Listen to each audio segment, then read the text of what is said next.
Hi, this is Fernando from Calvo Geospatial, and I'm going to show you today the Bautools plugin for TBC, which has been developed for the construction market, but in the meantime also used by many land surveyors because of some of the functions, especially quick profile, etc. Some other functions have been developed for the German-speaking countries, but you can also use it in your country. So let's start with the first one. So we have a new area here, Bautools. So we have settings, bank hatch, surface numbering, quick profile, grid, etc. So let's start, for example, with the quick profile. It's a function to create a quick profile in the 2D view instead of in any other view. So we can assign a title, profile 23. So we can pick a line or polyline or whatever, or create a new one. So for example, we see here that we have some DTMs here, and then we can just simply create a line, for example, like this, and then we pick the line, and we can also select the insertion point for the longitudinal profile and the cross profiles. And then we can also set from where to where. So for example, we want to start from here and finish somewhere there.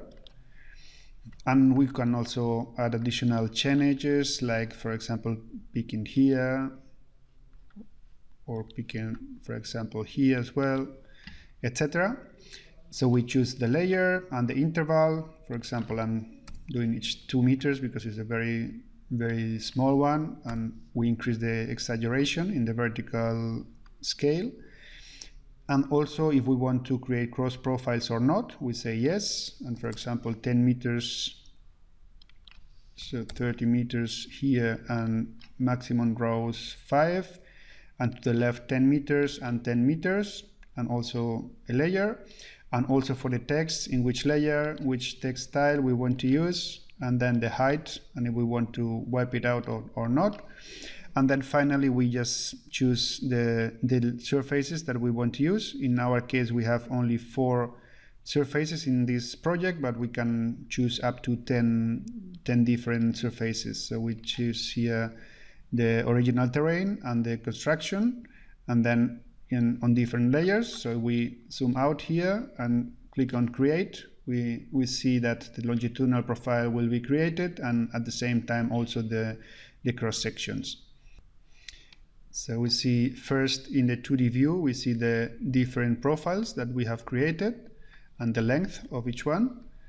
And then we have first here the longitudinal profile with the 2 surfaces that we have chosen, with the different information, distance to the axis and elevation, the exaggeration, the reference level, etc. And at the same time, we have many different cross sections, also with the chainage, etc., as you know from TBC, but in the 2D view, so we can plot it right away. The next function would be, for example, creating bank hatch. So we can easily choose a top of bank and bottom of bank. So for example, I want to create from there. This is the top of my bank, and this is my bottom of my bank. I could also create from start to from where to where, only if we want to create a bank hatch here. And also we can use a help line that we will see right now. And if that's it, so we choose the distance between the long segments, and then the short segments, the percentage of the long one, and then we see that the bank hatch has been created.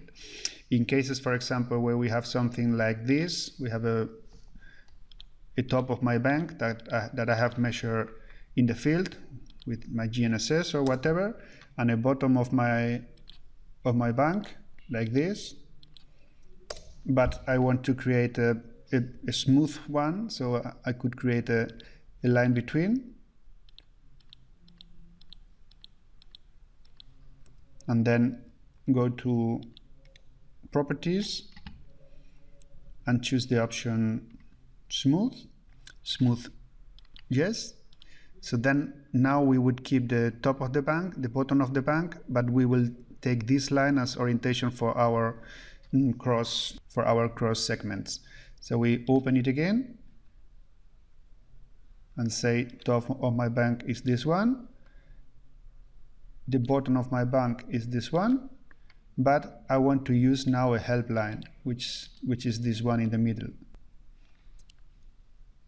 And then as soon as we click on create, we see that we have created the bank hatch, but with a smooth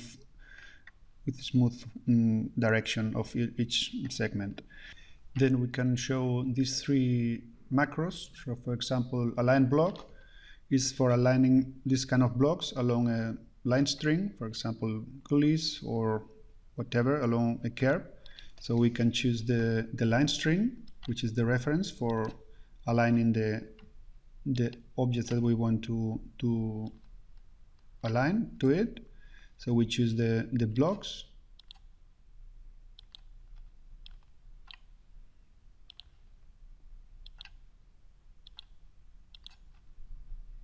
on this one, and then we click on create, and then all the blocks have been aligned to this line string. So with a step we can automatically align all of them. The next would be line blocks. This is when we need blocks along a line string. Either we select our line string, we choose if we only want to annotate vertices or interval. So we say first only vertices, and we pick, for example, station, then layer 0, if oriented or not. If we click on not oriented, it will be inserted like this. Oriented will be oriented to the line string. And then if we want to annotate XY, if oriented or not, and annotate Z coordinate, and also oriented or not, we see how the result look like. So we see it's not oriented, but the text are oriented, or we say this is oriented and this is not oriented. So we create, so the block is oriented and the other ones are not oriented. So we can undo and say also an interval of 5 meters. So we also create these blocks along the string with this interval. And finally is the grid macro. So it's for creating grids in our drawing in the 2D view. So we can use a help point somewhere. So for example, we want to create our grid somewhere here, starting from here. So we see that it was rounded, and I can also round it even a bit more to this, and in this case to 50. And then how many columns, how many rows, interval between columns and interval between rows, the cross size, the layer, if we want to create lines or not, if we want to show east and north or not, and also the rest of the settings. So we click on create grid, and we see our grid with the cross and also the coordinates as selected, and otherwise if we want to create the lines as well. So we see that the lines are created, and if we only want to show east or show north or whatever, the same. It's very, very straightforward and very quick to configure to what we need. Then we can see the surface number in macro. So we launch the macro, and this is for reporting triangle by triangle. So 2D area, 3D area, and exporting to standard formats in German-speaking countries, but it could also be used in other areas. So we choose the surface that we want to report. If we want to create auto layers or not, we say yes, and then the triangle numbers will be on which layer, on this layer, and the text style, triangle, text height, etc. Wipe out also for the areas, if we want to see the 2D and or 3D areas, in which layer we are going to show this, and which text style, and then also for the sides of each triangle, also the text style, etc. And also if we want to create points or not on each corner, I say I don't want to create them, and in case I create them, the first starting point, and we want a prefix and a suffix, and also the output. If we want to create an Excel file, if we want to open the file, and also if we want to create the standard exchange formats for the German-speaking countries, the DA45 for points, the 58 for triangles, the 49 for break lines, and also the REB, which is the composition of all three formats together. And also if we want to create the volume or calculate the volume through the prism method, and then when we want to insert this text, and also the layer, the text style, etc., text height, and also because this DTM has a minimum reference height of -1.57, it's automatically chosen. Otherwise I can change my comparison plane. So we click on create, and then the software starts to annotate each triangle, and also to export to the formats that we have defined and create an Excel file, etc. So we see the result in Excel. So it's the new DTM, and then we have each triangle number, the points built in this triangle. The P1 is with the coordinates, P2, P3, and then 2D area, 3D area, each side in 2D and 3D, and the volume. And at the end we see the total numbers, the sum of 2D area, 3D area, and also the volume with the reference level. And in TBC we see the annotation. If we change the layer or color or whatever, we can have everything organized by colors, etc. But we see the results here. 2D area, 3D area, the triangle number, the sides, 2D and 3D, etc. Another important macro is the tender part. So this is for managing and reporting all the project elements, all the construction elements. So we can import a tender parts file, which is mainly at the moment supporting German-speaking formats, which is get DA.XML in the different formats, X81, X83, P84, etc. So we choose one of them. For example, this one, which is from the Deutsche Bahn. And after that, we have read all the structure, so all the different elements, so site preparation, surveying works, grading, whatever we need. And we can filter by all type of elements or only individual elements, length, areas, volumes, etc. So we see here the different units. So M square for areas, M for lengths, etc. and 3 for volumes. And then we can choose, for example, this one is an area where we will build a road, so we can assign this, so this element, different positions, so we can use the base, the sub base, or whatever. So we choose here, for example, known and only areas. So we choose here from the areas the preparation, the base, sub base, etc. and we assign it. So we get different layers automatically with the position number and the description, and inside a new layer group, and so on for all the elements. Also, for example, we have here several DTMs, so we can assign it to a surface element,